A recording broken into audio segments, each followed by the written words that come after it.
السلام علیکم، میرا نام عبدالرحیم ہے۔ میں مختلف احادیث کی کتابوں سے مختلف ٹاپکس پہ ویڈیوز بنا رہا ہوں۔ تو ابو یعلا موصلی کی جو مجموعہ احادیث ہے اس سے کچھ ویڈیوز ہیں۔ اعوذ باللہ من الشیطان الرجیم، بسم اللہ الرحمن الرحیم۔ حدیث نمبر 566، حضرت علی رضی اللہ تعالیٰ عنہ فرماتے ہیں ہم نے رسول اللہ صلی اللہ علیہ وسلم کو کھڑے ہوئے دیکھا تو ہم بھی کھڑے ہو گئے، آپ صلی اللہ علیہ وسلم بیٹھے تو ہم بھی بیٹھ گئے، یعنی جنازے میں۔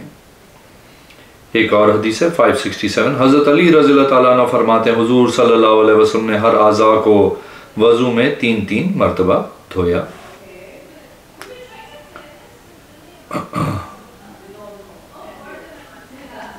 ایک اور حدیث ہے، حدیث نمبر 569، حضرت علی رضی اللہ تعالیٰ عنہ فرماتے ہیں حضور صلی اللہ علیہ وسلم نے ہر فرض نماز کے بعد 2 رکعت پڑھی، مگر عصر اور فجر کے بعد وہ نہیں پڑھتے تھے۔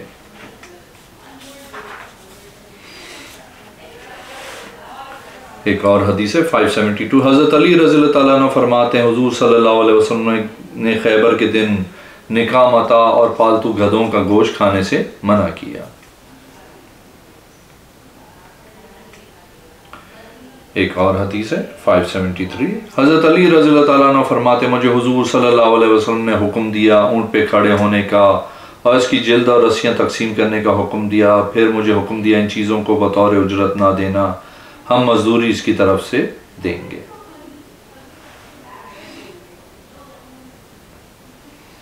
ایک اور حدیث ہے 574، حضرت علی رضی اللہ تعالیٰ عنہ فرماتے ہیں کہ حضرت فاطمہ رضی اللہ تعالیٰ عنہ نے حضور صلی اللہ علیہ وسلم کی بارگاہ میں آئیں اور خادم کا مطالبہ کیا۔ آپ صلی اللہ علیہ وسلم نے فرمایا کیا میں آپ کو رہنمائی نہ کروں یا نہ سکھاؤں جو اس سے بہتر ہے؟ جب تو اپنے بستر پہ آئے تو 33 مرتبہ سبحان اللہ، 33 مرتبہ اللہ اکبر، 34 مرتبہ اللہ اکبر اور 33 مرتبہ الحمدللہ پڑھ لیا کرو۔ حضرت علی فرماتے ہیں میں نے یہ سننے کے بعد کسی رات سے نہیں چھوڑا۔ عرض کی گئی صفین کی رات، فرمایا صفین کی رات بھی نہیں۔ ایک اور حدیث ہے 575، حضرت علی رضی اللہ تعالیٰ عنہ فرماتے ہیں کہ حضور صلی اللہ علیہ وسلم کے سوائے جنابت قرآن پڑھنے سے کوئی چیز رکاوٹ نہیں بنتی تھی۔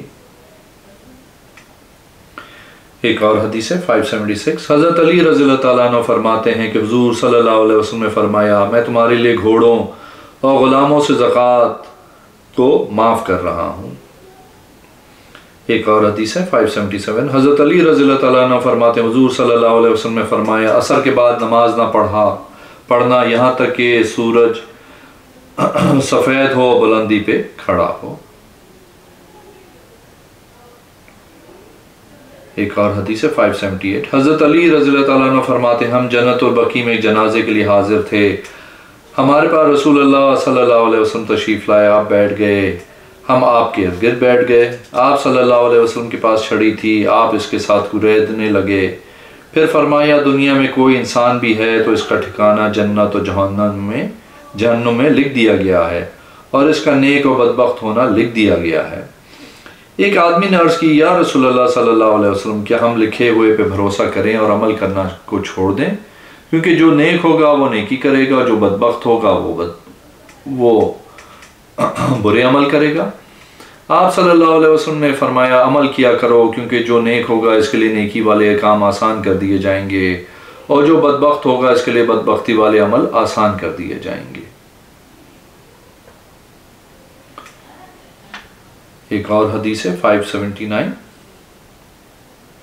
حضرت علی رضی اللہ تعالیٰ عنہ فرماتے حضور صلی اللہ علیہ وسلم نے فرمایا جب تک بندہ 4 چیزوں پہ ایمان نہ لائے وہ ایمان والا نہیں ہو سکتا۔ لا الہ الا اللہ وحدہ لا شریک لہ، میرے اللہ کے رسول ہونے پہ، میرے حق ہونے اور قیامت کے دن اٹھنے کے بارے میں تقدیر پر۔ ایک اور حدیث ہے 580، حضرت نعیم بن دجاجہ الاسدی فرماتے ہیں میں حضرت علی رضی اللہ تعالیٰ عنہ کے پاس تھا، آپ کے بعد ابو مسعود آئے، حضرت علی رضی اللہ تعالیٰ عنہ نے ان کو فرمایا اے فروخ تو کہتا ہے کہ لوگوں پہ 100 سال نہیں آئے گا، زمین پہ آنکھ جھپکنے والا نہیں رہے گا، تو نے اس کے بیان میں غلطی کی ہے، لوگ 100 سال اور زمین پہ نہیں دیکھیں گے، آج کا زندہ آدمی آسانی و خوشحالی 100 سال یہ امت کے بعد ہے۔ ایک اور حدیث ہے 581، حضرت علی رضی اللہ تعالیٰ عنہ فرماتے حضور صلی اللہ علیہ وسلم نے فرمایا اللہ وطر ہے اور وطر کو پسند کرتا ہے، وطر پڑھا کرو اسے اے اہل قرآن۔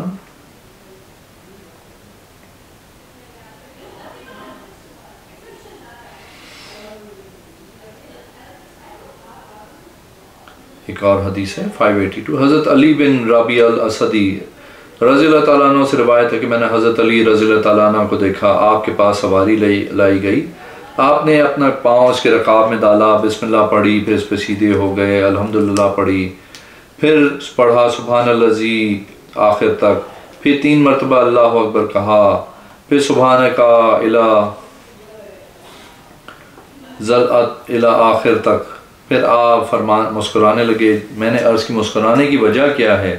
آپ نے فرمایا میں نے رسول اللہ صلی اللہ علیہ وسلم کو ایسے ہی کرتے دیکھا تھا۔ میں نے عرض کی یا رسول اللہ صلی اللہ علیہ وسلم آپ کیوں مسکرا رہے ہیں؟ آپ صلی اللہ علیہ وسلم نے فرمایا ہمارا رب اپنے بندے کی بات سے تعجب کرتا ہے جب وہ کہتا ہے اس کو معلوم ہے کہ میرے گناہ میرا رب ہی معاف کر سکتا ہے۔ ایک اور حدیث ہے 583، حضرت ابو طبیان رحمۃ اللہ علیہ فرماتے ہیں حضرت عمر رضی اللہ تعالیٰ عنہ کے پاس ایک عورت لائی گئی، اس نے زنا کیا تھا۔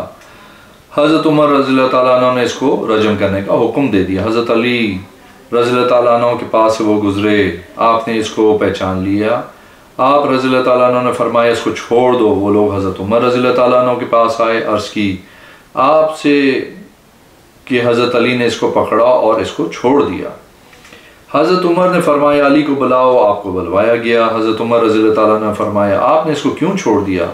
حضرت علی رضی اللہ تعالیٰ نے فرمایا اے امیر المومنین رضی اللہ تعالیٰ عنہ آپ کو نہیں معلوم حضور صلی اللہ علیہ وسلم نے فرمایا 3 آدمیوں سے قلم اٹھا لیا گیا ہے، سونے والے سے یہاں تک کہ وہ جاگ جائیں، بچہ یہاں تک کہ وہ بالغ ہو جائے، مجنون یہاں تک کہ وہ ٹھیک ہو جائے، اور یہ بنی فلاں مجنون کی عورت ہے، ہو سکتا ہے اس کے ساتھ حالت جنون میں زنا کیا گیا ہو۔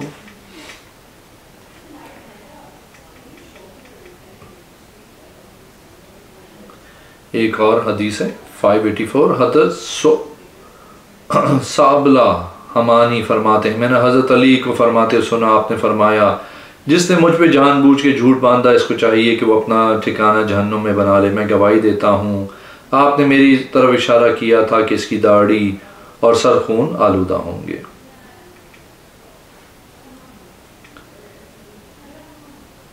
ایک اور حدیث ہے 586، حضرت عبداللہ رضی اللہ تعالیٰ عنہ سے روایت ہے حضرت علی رضی اللہ تعالیٰ عنہ نے ہم کو خطبہ دیا، فرمایا وہ ذات جس نے دانے کو پھاڑا اور جان کو پیدا کیا ضرور بضرور یہ داڑھی اور سر خون سے رنگا جائے گا۔ ایک آدمی نے کہ اللہ کی قسم ایسا کوئی نہیں کرے گا، ہم اپنی اولاد کو سمجھائیں گے۔ آپ نے فرمایا میں اللہ کو یاد کرتا ہوں یا میں اللہ کی قسم کھاتا ہوں کہ مجھے قتل ہی کیا جائے گا۔ ایک آدمی نے عرض کیا امیر المومنین کہ آپ خلیفہ نہیں مقرر کریں گے؟ آپ نے فرمایا نہیں، لیکن میں تم کو ویسے ہی چھوڑوں گا جس طرح حضور صلی اللہ علیہ وسلم نے چھوڑا تھا۔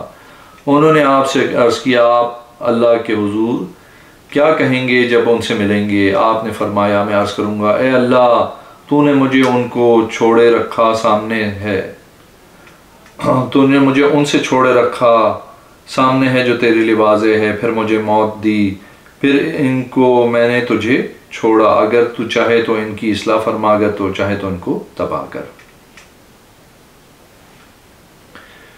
ایک اور حدیث ہے 588، حضرت علی بن ابی طالب رضی اللہ تعالیٰ عنہ سے روایت ہے کہ حضور صلی اللہ علیہ وسلم کے ساتھ سحری کے ایک گھڑی تھی جس میں میں آپ کے پاس آتا، میں جب آپ کے پاس آتا تو میں اجازت لیتا، اگر میں پاتا نفل نماز پڑھتے ہوئے آپ بلند آواز سے تسبیح پڑھتے تو میں داخل ہوتا، اگر میں فارغ پاتا تو آپ مجھے اجازت دیتے، میں ایک رات کو آیا تو مجھے اجازت دی گئی۔ آپ صلی اللہ علیہ وسلم نے فرمایا میرے پاس فرشتہ آیا یا جبریل آئے، میں نے کہا داخل ہو جاؤ، فرمایا اس گھر میں داخل ہونے کی طاقت نہیں رکھتا ہوں۔ میں نے دیکھا، میں نے کہا میں کوئی شے نہیں پاتا، میں نے تلاش کیا، مجھے کہا دیکھو، میں نے دیکھا تو حسین بن علی رضی اللہ تعالیٰ عنہ کے کھیلنے والا گھوڑا حضرت ام سلمہ کے گھر میں ان کی چارپائی کے پائے سے بندھا ہوا تھا۔ فرمایا بے شک فرشتے اس گھر میں داخل نہیں ہوتے جس میں تصاویر، کتا یا جنبی آدمی ہوتا ہے۔ ایک اور حدیث ہے 589، حضرت موسیٰ فرماتی میں نے حضرت علی سے سنا فرماتے میری آنکھ اور میرے سر پہ درد نہیں ہوئی جب حضور صلی اللہ علیہ وسلم نے میرے چہرے پہ ہاتھ پھیرا اور میری آنکھ میں تھوک مبارک لگوایا خیبر کے دن جس دن مجھے جھنڈا عطا فرمایا۔ ایک اور حدیث ہے 599، حضرت موسیٰ فرماتی ہیں حضرت زبیر کے قاتل نے حضرت علی سے ان کے پاس آنے کی اجازت مانگی۔ حضرت علی نے فرمایا چاہے وہ جہنم میں داخل ہو، میں نے حضور صلی اللہ علیہ وسلم سے سنا ہے، آپ نے فرمایا ہر نبی کا حواری ہے، میرا حواری زبیر ہے۔ اور حدیث ہے 591، حضرت موسیٰ فرماتی ہے میں حضرت علی کے پاس حضرت عبداللہ بن مسعود کا تذکرہ ہوا، ان کی فضیلت بیان کرنے کے بعد حضرت علی نے فرمایا حضور صلی اللہ علیہ وسلم نے ابن مسعود رضی اللہ تعالیٰ عنہ کو درخت پہ چڑھنے کا حکم دیا، آپ رضی اللہ تعالیٰ عنہ درخت پہ چڑھے تو صحابہ کرام رضی اللہ تعالیٰ عنہ ان کی پتلی پنڈلی کی طرف دیکھا، وہ مسکرا پڑے۔ حضور صلی اللہ علیہ وسلم نے فرمایا تم کیوں مسکرا رہے ہو؟ عبداللہ کی پنڈلی قیامت کے دن احد پہاڑ سے بھی زیادہ وزنی ہوگی۔ ماشاءاللہ۔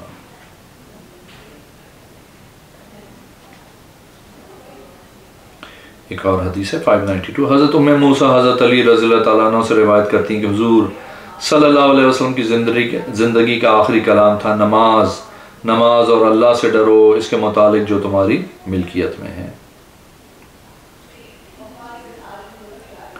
ایک اور حدیث ہے 593، حضرت علی رضی اللہ تعالیٰ عنہ فرماتے ہیں حضور صلی اللہ علیہ وسلم رات کے اول درمیان آخر میں وطر پڑھتے تھے، پھر رات کے آخر میں وطر پڑھتے تھے۔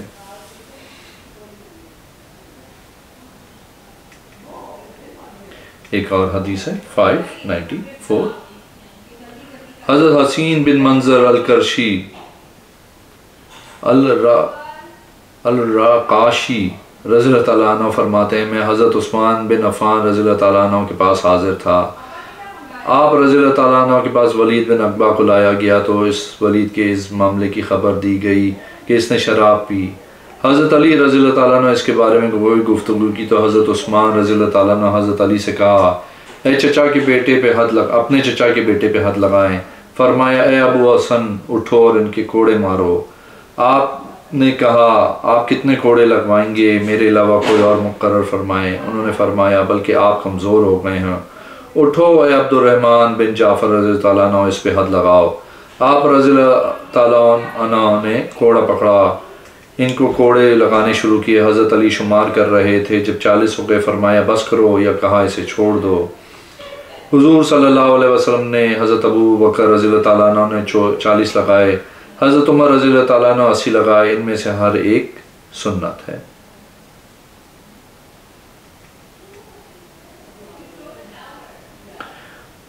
ایک اور حدیث ہے 595، حضرت ابو جعفر فرماتے ہیں حضرت علی رضی اللہ تعالیٰ عنہ قریش کے ایک آدمی کو شراب کی حد میں 40 کوڑے لگوائے، وہ ایسا کوڑا تھا جس کی 2 شاخیں تھیں۔ اگر آپ نے میرے ویڈیو کو چینل کو ابھی تک سبسکرائب نہیں کیا تو پلیز کیجئے، اس ویڈیو کو لائک کیجئے۔ اگلی ویڈیو میں انشاءاللہ حاضر ہوں گا۔ اللہ حافظ۔